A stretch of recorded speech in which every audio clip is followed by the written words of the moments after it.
ቤተሰብ ዛሬ ዳኒ ምን አስቦ ነው ሁለቱን ሴቶችን ለምን ጠራ? ዳኒ ታውቃላችሁ፣ ሁሉም ቦታ አሽቃባጭ ነው።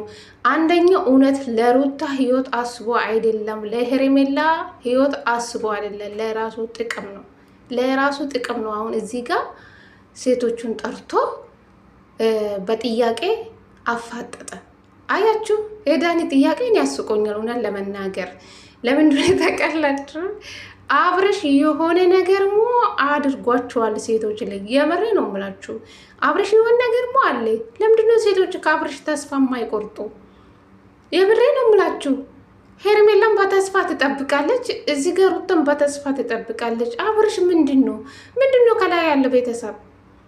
የምሬ ነው የምላችሁ። እንዴ ኢትዮጵያ ውስጥ እኮ ወንድ ሞልቷል አይደል እንዴ?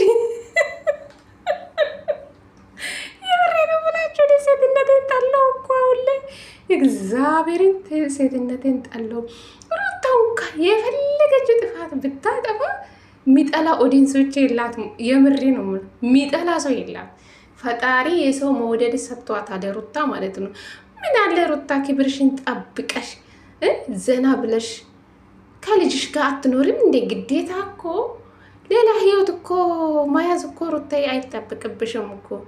አብርሽ ቢሄድ እኮ ሌላ አብርሽ ተክተሻል እኮ ልዑላለሽ እንዴ? ዘና ብለሽ እኮ መኖር ትችላለሽ እንዴ? እራሱ ፈልጎ ይመጣል። ለምንድን ነው ምትለምኝ? ሩታ ተይ፣ የምር ክብር ይበልጣል። የምሬ ነው የምላችሁ ሴቶች ተው። እናንተ ስትከተሉ እሱ እየኮራ ይሄዳል። ዳኒ እንዳለ ልክ ነው። ዳኒ አንዳንድ ቦታ ላይ ልክ ነው። ቤተሰብ ግን ዛሬ ላይ ሁለቱን ጠራ። ለራሱ ጥቅም እኮ ነው። ከማን ጋር ታዲያ ቪዲዮ ይሰራል? ለጥቅሙ ብሎ ሩታና ሄርሜላን እዚህ ጋር ጠርቶ በጥያቄ አፋጠጣቸው። ቆይ ከአብርሽ ምንድን ነው እናንተ የምትፍል? ፈጣሪ ወይ ምን ዘመን ላይ ደረስን? ኧረ 2019 ምን ይዞልን ይመጣል? ለኔ ጥያቄ ነው። የምሬ ነው የምላችሁ ሴቶች ከአብርሽ ራስ ላይ አንወርዱም ብሎ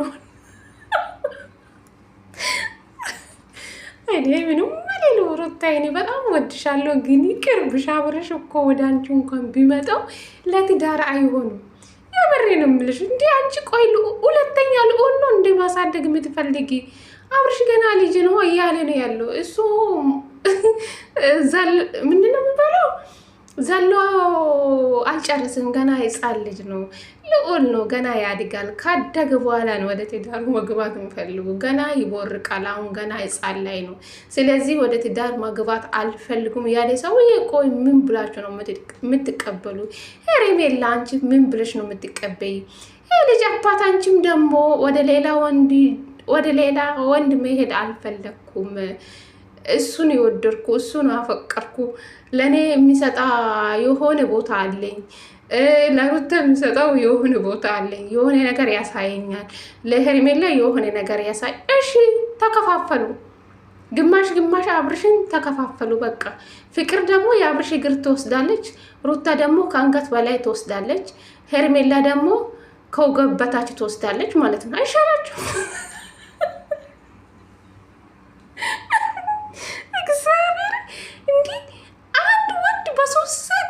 ፈጣሪ ሆይ ምን ዘመን ላይ ደረስን ጋይስ።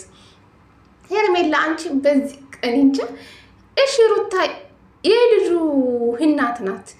ሄርሜላ አንቺ እኮ አንቺም ደግሞ ቀለበት አደረገልኝ ተስፋ አድርጌ ሸማግሌ ምናምን እያለች ነበር። አረ ፈጣሪ ሆይ ልናገባ መንገድ ላይ ይሆን ይሄ ነገር ተፈጠራለች። ሸማግሌ ምናምን እስከሚልክልኝ ድረስ እየጠበኩ ነበረ። እንደሚያገባኝ ብዙ ተስፋ ሰጥቶኝ ነበረ። ቀለበት እስከሚያደርግልኝ ደርሰዋል። እኔ እንዴት አድርጌ ከሱ እኔ ተስፋ ቆርጣለሁ ትላለች። እዚህ ጋር ደግሞ ሩታ ደግሞ የልጅ አባት ነው። እኔ እንጃ ምን ተስፋ እንደሰጣችሁን አላውቅም። በካሜራ ፊት ለፊት ሌላ ነገር ያወራል፣ ከካሜራ ጀርባ ደግሞ ሌላ ነገር ያሳያቸዋል ማለት ነው። ከሩታ ጋር መሆን ይፈልጋል፣ ከሄርሜላ ጋር መሆን ይፈልጋል። እዛም ሆኖ መኖር ይፈልጋል ማለት ነው። አብርሽ እንግዲህ 2 ሚስት ማግባት አለበት ማለት ነው። አብርሽ በዚህ ሁኔታ አራ ሴቶች ራሳቸውን አስከብሩ። እግዚአብሔር ራሳቸው ስታስከብሩ ነው ወንድ ልጅ ራሱ ፈልጎ የሚመጣ ማለት ነው። ለምን ራሳቸው የምትጨናነቁ እንዴ? ሄርሜላ ማለት አንቺ እኮ ቆንጆ ነሽ፣ ቆንጆ ነሽ። ብዙ ወንዶች የሚመኙት ሴት ነሽ። ለምንድነው ከአብርሽ ህይወት አልወጣም የምትይ ማለት ነው? ሄርሜላ የምር ይሄ ህይወት አይጠቅምሽም። የምር አብርሽ እንኳን ወደ አንቺ እንኳን ቢመጣ ማለት ነው ሄርሜላ ይሄ ለትዳር አይሆንልሽም። ገባሽ? አይሆንልሽም። 10 ሴት የለመደ ወንድ ለትዳር አይሆኑም። እውነቴ ነው የምላችሁ። ለምንድነው ከአብርሽ ተስፋ ማትቆርጡ? ዳኒ ደግሞ የሆነ ማፍት አስቧል። ኑ ካፌ ሄደን የምናወራ ነገር አለ። ምንድነው የምታወሩ ዳኒ? እንዴ አብርሽ ሳይፈልግ በግድ ወደ ሌላ ነገር ሴቶቹ እንዳይመክረው እኔ ይሄ ነው የምፋረው። ገባችሁ? የዳኒ ተንኮል አያልቅም እና የሩታን ትዳር ገደል እያስገባ አንተና ገባ አይደለ? ስለዚህ ሴቶቹን ባታበላሽ ጥሩ ነው ዳኒ ማለት ነው። አሁን ወደ ካፌ ጠርታ ምንድን ልትሰራ ነው አንተ ዳኒ? አንተ ያስመሳይ ነው፣ አሽቃባጭ ማለት ነው። ለራስ ጥቅም ነው። አሁን ቪዲዮ ደቅና ሄርሜላንም ሩታንም ጠርታ ለጥያቄ እንዴት ነው ሰው የሚያቀርበው? ለምንድነው ዳኒ ሴቶች አንተን የማይፈልጉ? ለምንድነው አንተ የማይፈልጉ? ቆይ አብርሽ ምን አለ እያለ ብሎ አብርሽ ቆይ ምን አለ ብሎ ሴቶችን ይጠይቃል። አንተ ለምንድነው የማትፈልግ ዳኒ? ሴቶቹ ለምንድነው የማይፈልጉ? አብርሽ የሆነ ነገር አለ ሴቶች ላይ የሆነ ነገር እያሰራ ይኖራል ብዬ አስባለሁ። ለዛ ነው ሴቶች የሚፈልጉ። የምር ፍቅር ራሱ የድሮ ፍቅረኛ ነው አሉ። የእሷ የድሮ ፍቅረኛ አይደለችም። ሄርሜል ወይ አብርሽና ፍቅር ፍቅረኞች አይደሉም።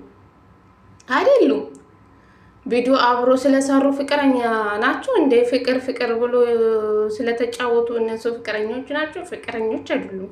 ነፂና አብርሽ ትክክለኛ ፍቅረኞች ናቸው። አፍቃሪ ናቸው እንዴ? ፍቅረኞች ናቸው እንጂ ፍቅረኞች ናቸው። ፍቅር ለአብርሽ ፍቅረኛ አይደለችም። ይኸው በስራ ነው የተገናኙ።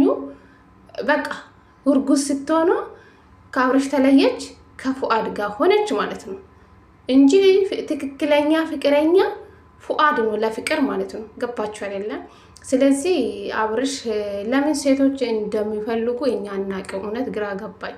እኔ አሁን ላይ ሴትነቴን ጠልቻለሁ። እኔ ሩታዬን በጣም ወዳት፣ ግን ከዚህ ነገር ብትወጪ ሩታዬ ይሻልሻል። ለምን ክብርሽን ብትጠብቂ ልጅሽን ዘና ብለሽ ከልጅሽ ጋር ብትኖሪ ይሻልሻል። አብርሽ የራሱ ቃንቶ ወደ ራስሽ ይመጣል። ለምንድን ነው የምር ወይ ሰውዬ ወደ እናንተ ቢመጣ ትቀበላላችሁ? ግን አብርሽ ሩታ ወደ ራስሽ ቢመጣ ትቀበላለሽ? እንዴት ነው የምትቀበይ? ወንድ ደጅ የለመደ ወንድ እንዴት ነው ወደ ቤትሽ የምትመልሽ? እንኳን እሺ ብሎ ቢመጣልሽ እንዴት ብለሽ ነው የምትቀበይ? ይሄ በቃ ደጅ ለመደ እኮ። መጀመሪያ አንቺ ከቤት ስታስወጪ ጊዜ ውጣ ብላሽ ያስወጣሽ ጊዜ ነው ያንቺ ጥፋት ማለት ነው። አንድ ክፍል ብትሰጪ ዛሬ እዚህ ጣጣ ድረስ ውስጥ አትገቢም ነበር ሩታ። በሰላም በፍቅር ከአብርሽ ጋር ታርቀሽ በሰላም አብሮ ትኖር ነበር። አንቺ ባታስወጪ ኖሮ ከቤትሽ ባታስወጪ አንድ ክፍል ስጭኝ ብሎ ሲጠይቅሽ ጊዜ ባታስወጪ ዛሬ እዚህ ችግር ውስጥ ማትገቢም። ራሳቸውን ዝቅ አታደርጉ። ሄርሜላም ቆይታለች ከአብርሽ ህይወት የምትወጣው። ግን ምን ዋጋ አለ? ግን ብቻ ከባድ ነው። ሩታውን በጣም ተጻጽታለች። ገባችሁ? ብዙ ጥፋት እሷም ተናዳ ነው ይሄ ሁሉ ያደረገችው። ባትናደድ ሩታ አብርሽ ከቤት አታስወጣም። አሁን ግን በጣም ተጻጽታለች። ገባችሁ? በፊት ያለፈ ነገር መቼም ወደ ኋላ አይመለስም አይደለ? የተፈሰሰ ውሃ አይመለስም። ልክ እንደዛ ነው የሆነ። ስለዚህ ሩታ በጣም ተጻጽታለች። እንዴት አድርጋ ነው ወደ ራሷ የምትመለሰው? አንዴ ከእጁ ወጥቷል፣ አንዴ ከእጇ ምንድነው የሚባለው? ኧረ አማርኛ ፈጣሪ ሆይ። አንዴ ከእጅሽ ወጥተዋል ሩታ ማለት ነው። አብርሽ ድጋሜ ወደ አንቺ ቢመለስ ይህ ለትዳር ይሆንልሻል እንጂ አይመስለኝም። ቤተሰብ ሄርሜላ ግን ተስፋ ብትቆርጪ ከዚህ ህይወት ብትወጪ ይሻልሻል። የምር አይጠቅምሽም። አብርሽ እንኳን ለአንቺም አይሆንልሽም። ግን ኢድማችሁን አትጨርሱ። ሩታ ግን ልጅ አላት፣ ችግር የለውም። ዘና ብላ ከልዑል ጋር ትኖራለች። ግን ሄርሜላ ኢድምሽን ባትጨርስ ይሻልሻል። አብርሽ ለትዳር አይሆንልሽም። ገባሽ? ልጁን የወለደ ራሱ ክዷል። አሁን ላይ ስታስቢ ማለት ነው። ነገ ደግሞ አዲስ ነገር አለ እያለ ነበር። እንግዲህ አዲስ ነገር ማን እንደሆነ አናውቅም። ልዑልና ፍቅርን ሊያገናኝ ነው። ሌላ ምንም አዲስ ነገር የለውም። ዳፍ መቼ ስራ አጥተው ከፍቅር ጋር የሚገናኙ አይገናኙም። ግን ልዑል ይመስለኛል በጉጉት ጠብቆ አለ። ትልቅ ሰው አለ ፍቅርን